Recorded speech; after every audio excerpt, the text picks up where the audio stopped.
नमस्कार, मैं अशोक कुमार पांडे और स्वागत है आपका टीसीएच पर। छत्रपति शिवाजी महाराज एक ऐसा नाम जिसको सुनकर दक्षिण से लेकर उत्तर तक, पूरब से लेकर पश्चिम तक शायद ही कोई ऐसा भारतीय हो जिसका सीना सच में चौड़ा होकर 56 इंच का ना हो जाता। छत्रपति शिवाजी महाराज एक छोटी सी रियासत के राजा होकर पूरे देश में अपना असर पैदा किया। जो उस समय देश का शहंशाह था औरंगजेब, सीधे उसको चुनौती दी और महाराष्ट्र के गौरव के रूप में स्थापित हुए छत्रपति शिवाजी महाराज, जिनका नाम लेकर भारतीय जनता पार्टी भी राजनीति करने की कोशिश करती है। उन्हीं छत्रपति शिवाजी महाराज की 35 फुट ऊंची प्रतिमा पिछले दिसंबर में नरेंद्र मोदी जी ने विमोचित की, उसको राष्ट्र को सौंपा, तैयार हुई थी और उसका खूब श्रेय लिया। अब दिसंबर में किया था, मई में चुनाव होना था, आप समझ सकते हैं सारा कुछ किस लिए हुआ था। लेकिन वो प्रतिमा बनी थी और प्रतिमा बनने का विरोध तो कौन कर सकता। छत्रपति शिवाजी महाराज की जितनी प्रतिमाएं बने हम सब उसका स्वागत करेंगे। लेकिन जरा सी बारिश में और हवा में 35 फुट की वो प्रतिमा जमीन पे गिर गई और छत्रपति शिवाजी महाराज का शेर जैसा सिर हमने जमीन पर देखा, टूटा हुआ। और उसको देखकर किसी भी भारतीय के मन में अगर कुछ आएगा तो वो सिर्फ और सिर्फ गुस्सा आएगा। ये जो तस्वीर आप देख रहे हैं, मैंने कम से कम जीवन में छत्रपति शिवाजी महाराज के सिर को कभी इस तरह से गिरा हुआ नहीं देखा था। वो सिर जो कभी मुगलों के सामने नहीं झुका, वो सिर जो कभी निजाम के सामने नहीं झुका, वो सिर जो अपने जीवन में कभी किसी के सामने नहीं झुका, नरेंद्र मोदी द्वारा उद्घाटित की हुई मूर्ति के गिरने की वजह से वो सिर आज जमीन पर पहुंच गया। जो मूर्ति थी 35 फुट की, वो मलबे में बदल गई और आज महाराष्ट्र के सारे नेता कह रहे हैं कि छत्रपति हमें माफ कर दीजिए कि आपकी मूर्ति के साथ यह व्यवहार हुआ है। यह आश्चर्यजनक है। मैं आपको एक उदाहरण दूं। 1957 में उत्तर प्रदेश के प्रतापगढ़ में तत्कालीन प्रधानमंत्री जवाहरलाल नेहरू ने एक शानदार प्रतिमा का अनावरण किया छत्रपति शिवाजी महाराज के। वो प्रतिमा आज 63 साल हो गए, 63 ईयर्स हो गए। इसमें कितनी आंधियां आई होंगी, कितने तूफान आए होंगे, कितनी बारिशें हुई होंगी, कैसा कैसा मौसम बदला होगा, कैसा कैसा वक्त बदला होगा, लेकिन आज भी वो प्रतिमा वैसे के वैसे खड़ी है। अंग्रेजों के जमाने में बनवाई हुई प्रतिमाएं वैसी की वैसी खड़ी हैं। कितना तूफान, आंधी, क्या क्या आया होगा, लेकिन किसी प्रतिमा के ऊपर कोई असर नहीं पड़ा। मैं इंग्लैंड गया हुआ था, वहां गांधी जी की शानदार प्रतिमा है। वो प्रतिमा भी कम से कम 70-80 साल पुरानी है। चर्चिल की प्रतिमा है, वो प्रतिमा भी उतनी ही पुरानी होगी, लेकिन आज भी चमकती है। 1952 में कार्ल मार्क्स की प्रतिमा लगाई गई थी, वहां पर जहां पर उनका अंतिम संस्कार हुआ था, वो प्रतिमा आज तक चमक रही है। छोड़िए विदेश की तो बात ही छोड़ दीजिए, अपने भारत की बात करते हैं। किसी गली नुक्कड़ में चले जाइए, किसी शहर में चली जाइए, एक से एक प्रतिमाएं आपको बनी दिखाई देंगी। अंग्रेजों के जमाने की बनी प्रतिमाएं दिखाई देंगी, कहीं किसी के अंदर कोई खोट दिखाई नहीं देगा। लेकिन ये एक ऐसी सरकार आई है जो अगर प्रतिमा बनवाती है, प्रतिमा टूट के गिर जाती है। उज्जैन, आपको याद होगा, महाकाल के मंदिर को लेकर बातें हुई कि उसको नए सिरे से संवारा जा रहा है, नए सिरे से सुंदर बनाया जा रहा है। वहां भगवान शिव की एक विशालकाय प्रतिमा लगाई गई। पता चला कि आंधी में वो प्रतिमा गिर गई और यह भी पता चला कि वो प्रतिमा खोखली थी।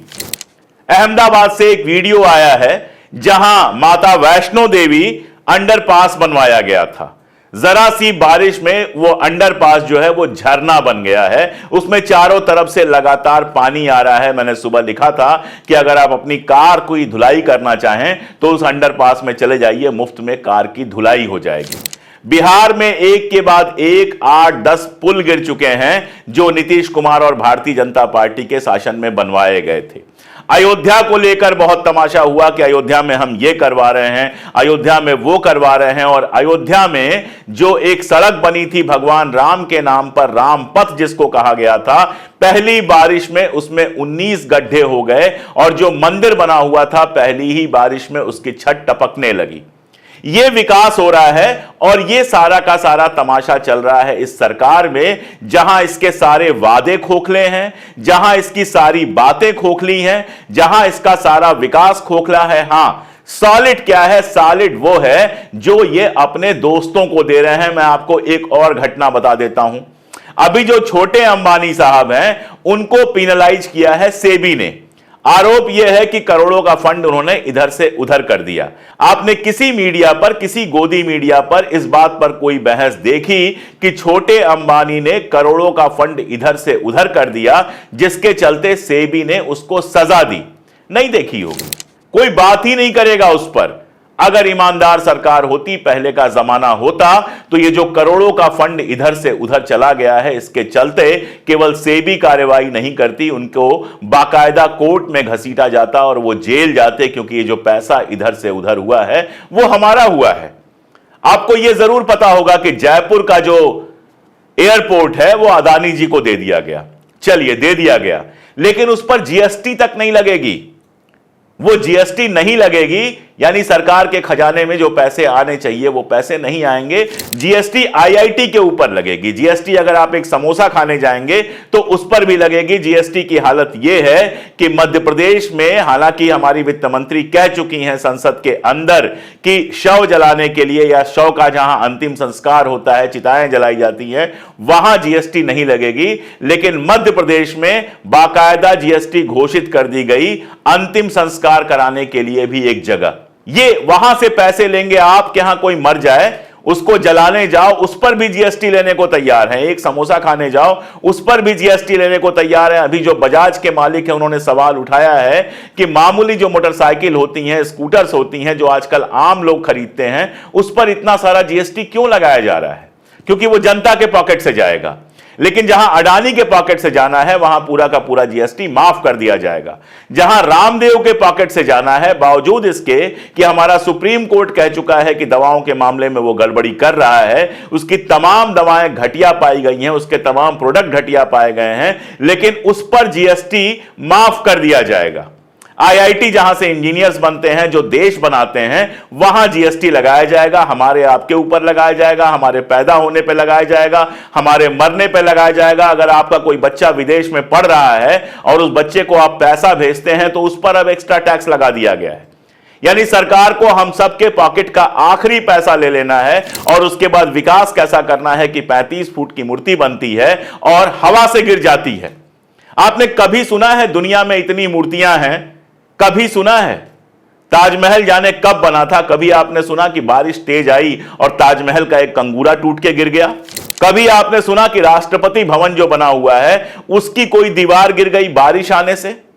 कभी आपने सुना कि इलाहाबाद में जो आनंद भवन बना था वो टूट के गिर गया बारिश आने से? कभी आपने सुना? इतनी सारी मूर्तियां देश में हैं, कभी आपने सुना कि कोई मूर्ति गिर गई? महात्मा गांधी की मूर्तियां हैं, जवाहरलाल नेहरू की मूर्तियां हैं, डॉक्टर अंबेडकर की मूर्तियां हैं, छत्रपति शिवाजी महाराज की मूर्तियां हैं, शाहू जी महाराज की मूर्तियां हैं, फुले की मूर्तियां हैं। किसकी मूर्तियां नहीं है इस देश में? महाराणा प्रताप की एक से एक शानदार मूर्तियां बनी हुई हैं। कभी आपने यह भी सुना कि तेज हवा चली, आंधी आई, तूफान आया और उनके हाथ से तलवार भी टूट के गिरी हो? क्योंकि ये मूर्तियां जब बनवाई गई तो दिल से बनवाई गई।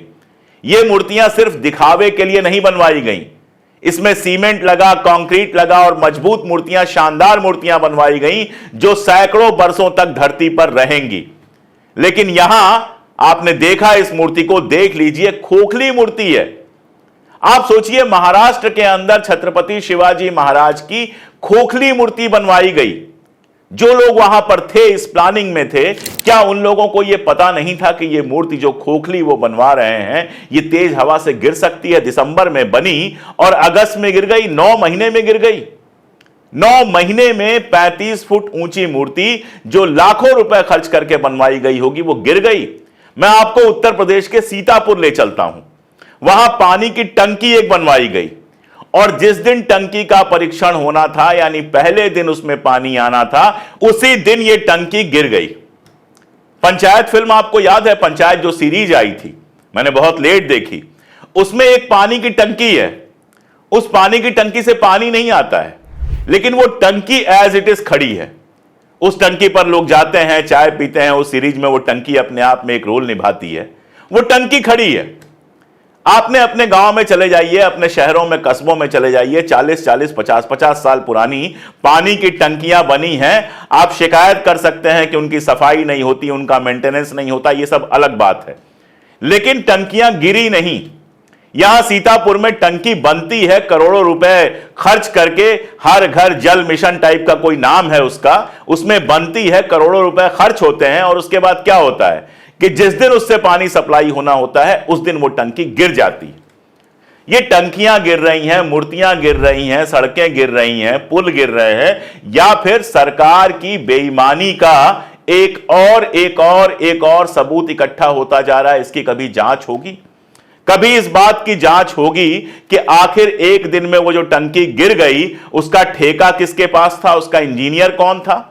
कभी इस बात की जांच होगी कि छत्रपति शिवाजी महाराज की जो मूर्ति गिर गई है उस मूर्ति में कितना पैसा खर्च हुआ था, किसने बनवाया था, किसने उसकी डिजाइनिंग की थी, क्या जल्दीबाजी थी कि ऐसी मूर्ति बनाई गई जो 9 महीने के अंदर गिर गई? लेकिन जांच के बारे में जब बात करें तो आप हमेशा बदलापुर को याद रखें। यह बदलापुर जो है वो आप जानते हैं महाराष्ट्र में है, जहां एक छोटी सी बच्ची के साथ बुरा काम हुआ था। मैं क्यों याद कर रहा हूं इन सब घटनाओं के साथ? वही महाराष्ट्र सरकार है, वहां से खबर यह आ रही है बदलापुर से कि सारी की सारी जो सीसीटीवी फुटेज थी वो सब की सब गायब कर दी गई है। यानी जांच करने के लिए कुछ बचा ही नहीं है। यानी कोर्ट में मामला जरूर चला गया, जनता का प्रेशर हुआ तो गिरफ्तारियां भी हो गई, लेकिन सबूत गायब कर दिए गए, क्योंकि लॉन्ग टर्म में जब हम और आप और दूसरे मामलों में उलझ जाएंगे, उसको भूल जाएंगे, तो कोर्ट से वो चुपके से रिहा कर दिया जाएगा, क्योंकि कोई सबूत नहीं बचेगा। इस तरह से ये सरकार चल रही है। हर लेवल पे, हर जगह सिर्फ और सिर्फ अपराधियों को बचाने की बात चल रही है। भ्रष्टाचार शोर होगा, एक भ्रष्टाचारी को हम नहीं छोड़ेंगे, और ना केवल सारे भ्रष्टाचारियों को अपनी पार्टी में शामिल करा लिया जाएगा, बल्कि साफ दिखाई देता है कि हर काम में भ्रष्टाचार है। अगर बिहार में एक के बाद एक 9 पुल गिर गए तो किसी देवता के कोप से नहीं गिरे हैं, भ्रष्टाचार से गिरे हैं। अगर छत्रपति शिवाजी महाराज की मूर्ति हवा चलने से गिर गई तो यह किसी कोप से नहीं गिरी है, यह सिर्फ और सिर्फ भ्रष्टाचार से गिरी है। अगर उज्जैन के महाकाल में भगवान शिव की उतनी बड़ी मूर्ति टुकड़ों में बिखर गई तो वो ऐसे ही नहीं बिखर गई है, वो भ्रष्टाचार के चलते बिखरी है। अगर राम पथ में पहली बारिश में 19 गड्ढे हो जाते हैं तो ऐसे ही नहीं हो जाते हैं, भ्रष्टाचार के चलते होते हैं। जो जिस तरह का बनना चाहिए था, जो क्वालिटी होनी चाहिए थी, वो नहीं मेंटेन हुई, और उसके चलते ये हुआ कि इतने गड्ढे हो गए, मूर्तियां गिर गई, पुल गिर गए। मेरा सवाल सिर्फ आपसे इतना है, बहुत छोटा सा सवाल है। योगी जी कहते हैं बटे तो कटे, वो कहते हैं एक समाज के लिए, एक धर्म के लिए। मेरा सवाल आपसे यह है कि एक तरफ देश को लगातार बांटते जाना, हिंदू मुसलमान का खेल करते जाना, और उसकी आड़ में इस तरह के भ्रष्टाचार को पनपने देना, आप चुपचाप सर झुकाकर अगर देखते रहेंगे, सुनते रहेंगे, तो खुद सोच के बताइए, कमेंट में लिखिएगा, देश किस तरफ जाएगा।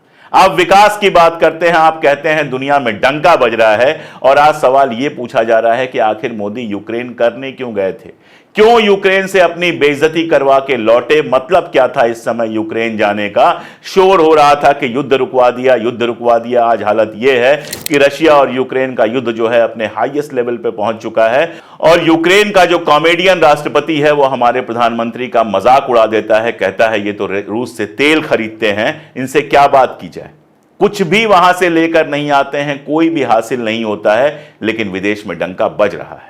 ये सारा कुछ होता है, मूर्तियां गिर रही हैं, पुल गिर रही हैं, लेकिन आपको दिखाई नहीं देता है कि भ्रष्टाचार हो रहा है, सिर्फ इसलिए कि आपके आंख पर हिंदू मुस्लिम का पर्दा बांध दिया गया है, और आप चुपचाप अपनी ही तबाही का तमाशा देखकर तालियां बजा रहे हैं, और जेबें भरी जा रही हैं उनकी जिनका इस देश से कोई लेना देना नहीं है। कल को कोई खतरा होगा तो उनके घर अमेरिका में बने हुए हैं, इंग्लैंड में बने हुए हैं, जैसे इतने सारे पूंजीपति भाग गए वो भी भाग जाएंगे, लेकिन हमको और आपको तो इसी देश में रहना है। ये तबाहियां हमारे लिए कितना नुकसान पहुंचाएंगी, हमारी जिंदगी कितना मुश्किल करेंगी, ये आपको सोचना है। और सोचना है कि जिस छत्रपति शिवाजी महाराज की ये लोग बात करते हैं, उनके लिए भी इनके मन में कोई इज्जत नहीं है, उनकी भी खोखली मूर्ति बनवाते हैं। जिस भगवान शिव की बात करते हैं, उनकी भी खोखली मूर्ति बनाते हैं। तो इनका धार्मिक जो पूरा का पूरा नाटक है, वो असल में खोखला है। वो इस देश के 2-3 बड़े पूंजीपतियों की जेब भर के